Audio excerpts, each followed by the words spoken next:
हाँ जी, क्या हाल है? 700 की सीरीज़ कंप्लीट हो गई बट समझ में नहीं आ रहा कब ईओएम, कब ओएम, कब काम, कब मॉडिफ़िकेशन। तो कोई दिक्कत नहीं है, अपन जल्दी से स 5 से 7 मिनट में अपन कंप्लीट कर लेते हैं और इससे आपकी शॉर्ट 5 से 7 मार्क्स या 5 से 10 marks depending on your paper and syllabus बढ़ जाएँगे। चलो, आ जाते हैं, कब ईओएम कब लगता है? तो ईओएम जब लगता है, जब कोई भी चीज़ ऑलरेडी डिस्क्लोज़ होती है फाइनेंशियल स्टेटमेंट में और ऑडिटर को लगता है कि ये फंडामेंटल टू द यूजर है और उसको दिखाना कंपलसरी है या उसको लगता है कि ज़रूरी है, तो वो ईओएम मैटर देता है। वेयरएज़ कोई चीज़ मेंशन नहीं है, कोई डिस्क्लोज़ नहीं है फाइनेंशियल स्टेटमेंट में, बट ऑडिटर को लगता है कि उसकी अंडरस्टैंडिंग के हिसाब से ऑडिट रिपोर्ट में ज़रूरी है या फिर यूज़र के लिए ज़रूरी है, तो ओएम पैरा देता है। वेयरएज़ जहाँ पे कोई सिग्निफिकेंट मैटर है, सिग्निफिकेंट एरिया है और जहाँ पे हाई जजमेंट इन्वॉल्व है, उस केस में काम देता है। ठीक है? ये तीनों चीज़ें ऑल्टरनेटिव नहीं है मॉडिफाइड ओपिनियन के, इसलिए मैंने मेंशन कर रखा है यहाँ पे नो, नो, नो। ठीक है? कब लगता है? अगर यूज़र का अटेंशन हमको ड्रॉ करना है किसी क्रिटिकल नोट पे, अगर कोई चीज़ ऑलरेडी फाइनेंशियल स्टेटमेंट में डिस्क्लोज़ है, तो हम क्या करेंगे, हम बताएँगे नोट नंबर 37 में हमारे हिसाब से ये चीज़ें आपको जानना ज़रूरी है, ये हम एम्फेसिस और मेटा पैरा पे लिख देंगे। सेकंड, ओएम पैरा में अगर कोई चीज़ें एक्सप्लेन करनी है, ऑडिटर की रिस्पॉन्सिबिलिटी वगैरह, कि मेरे को लगता है कि हमने ये ऑडिट हमने नहीं किया था, लास्ट ऑडिट हुआ ही नहीं है या फिर कोई कंपोनेंट ऑडिटर इंक्लूड है, तो उस केस में हम क्या करेंगे, हम ओएम पैरा डालेंगे।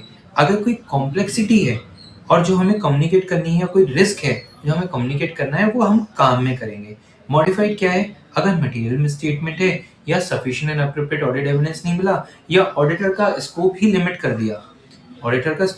कर दिया, तो क्या होगा, मॉडिफिकेशन। अब मॉडिफिकेशन ओपिनियन ही ओपिनियन है, तो ओपिनियन तो बट ऑब्वियसली चेंज करेगा।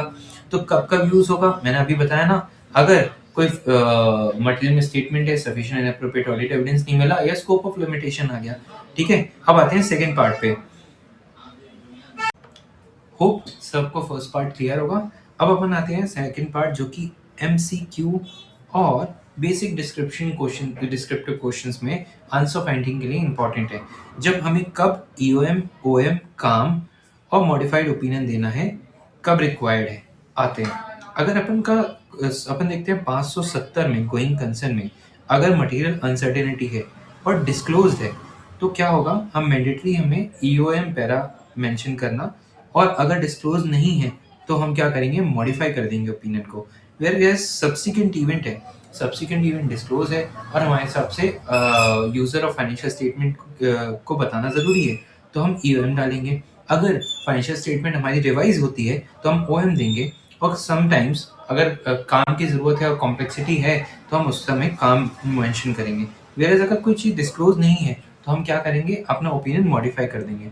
In case of prior period audited by another auditor, unaudited है प्रायर पीरियड का डेटा, या फिर कंपोनेंट ऑडिटर इन्वॉल्व है, उन सब केसेस में ओएम आएगा, क्योंकि वो चीज़ें फाइनेंशियल स्टेटमेंट में है नहीं।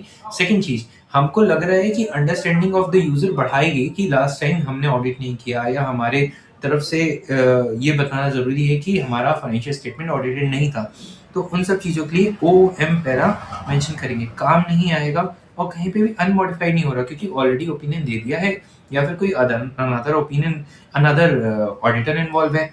ठीक है, हाई एस्टिमेशन का केस है। हाई एस्टिमेशन का केस यानी उसमें क्रिटिकल असेसमेंट होगा, तो ऑफनली काम तो आएगा ही। एंड देन अगर हमें लग रहा है कि अंडरस्टैंडिंग ऑफ द यूजर बढ़ाता है ऑलरेडी, क्योंकि डिस्क्लोज्ड है, तो क्या करेंगे, हम इसको ईओएम मैटर में डाल देंगे। ओएम की जरूरत नहीं है। अगर कोई चीज डिस्क्लोज नहीं है या इनएडिक्वेट डिस्क्लोज है, तो फिर क्या कर देंगे, मॉडिफाई। अगर कोई लिटिगेशन है, यूजुअली सारे लिटिगेशन हमारे डिस्क्लोज होते हैं, पर अगर मिस डिस्क्लोज है यानी आधा अधूरा बताया, तो उसकी वजह से भी हम मॉडिफाई कर सकते हैं। अदरवाइज हम उसको ईओएम में तो दिखाएंगे, और काम आ सकता है अगर कोई क्रिटिकल असेसमेंट लगाते हैं हम।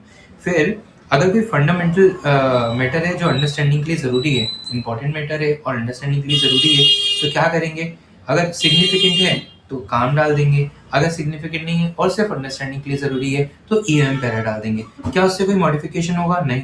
ओएम होगा? नहीं।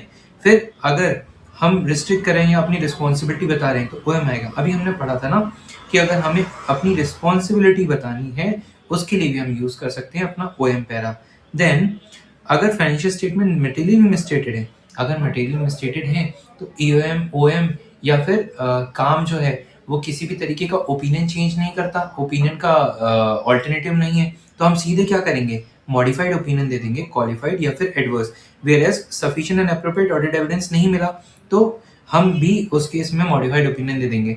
कुछ केस में हम एक्सप्लेनेशन के तौर पे ओएम पैरा दे सकते हैं कि हमें लग रहा है कि हम यूजर को ये बताना चाहिए। अच्छा, कई लोगों को दिक्कत है कि कब एडवर्स ओपिनियन आएगा, कब क्वालिफाइड ओपिनियन आएगा, कब डिस्क्लेमर आएगा। ये यूजुअली नीरज सर की बुक में मिल जाता है, वेरएस इंस्टीट्यूट में भी है। Great thanks to Neeraj sir, हमने भी उनसे पढ़ा है। अगर मटेरियल मिसस्टेटमेंट है और मटेरियल है कोई भी चीज पर पर्सुएसिव नहीं है तो क्वालिफाइड आएगा, अगर मटेरियल है एंड पर्सुएसिव है तो एडवर्स आएगा। वेयरएस ऑडिटर को sufficient and appropriate audit evidence नहीं मिला, sufficient and appropriate audit evidence नहीं मिला, मटेरियल है पर्सुएसिव नहीं है तो क्वालिफाइड, मटेरियल है एंड पर्सुएसिव है तो डिस्क्लेमर। इस चीज से बड़ी क्लियरली हो गया होगा कि सबको समझ में आ गया होगा कि कब कौन सा ओपिनियन देना है। ठीक है, अगर फाइनेंशियल स्टेटमेंट मिसस्टेटेड है तो ईएम नहीं आएगा, ओएम नहीं आएगा, काम नहीं आएगा, सीधे मॉडिफाइड होगा।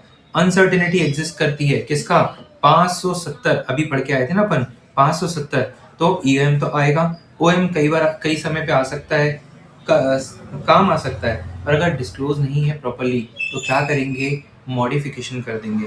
अगर लैक ऑफ एविडेंस है, sufficient and appropriate audit evidence, ये वाला पार्ट आ गया तो क्या कर देंगे, डिस्क्लेमर कर देंगे। ओएम दे सकते हैं क्या, हाँ अभी पढ़ा था, ओएम दे सकते हैं। ये सब के लिए ऐसे वाइज समरी है। आप ऐसे हर ऐसे में कौन कौन से समय पे ईओएम और ओएम लगेगा इसको यहाँ से देख सकते हो। मोस्टली ये ध्यान रखना 570 इम्पॉर्टेंट है, इसको भूल के कोई भी नहीं जाएगा। ठीक है, hope you guys like it, और इसी तरीके की इंफॉर्मेटिव वीडियोस और एग्जाम ओरिएंटेड टॉपिक्स के लिए सब्सक्राइब करना, लाइक करना मेरे को अच्छा लगेगा। थैंक यू गाइज, मिलते हैं नेक्स्ट वीडियो पे।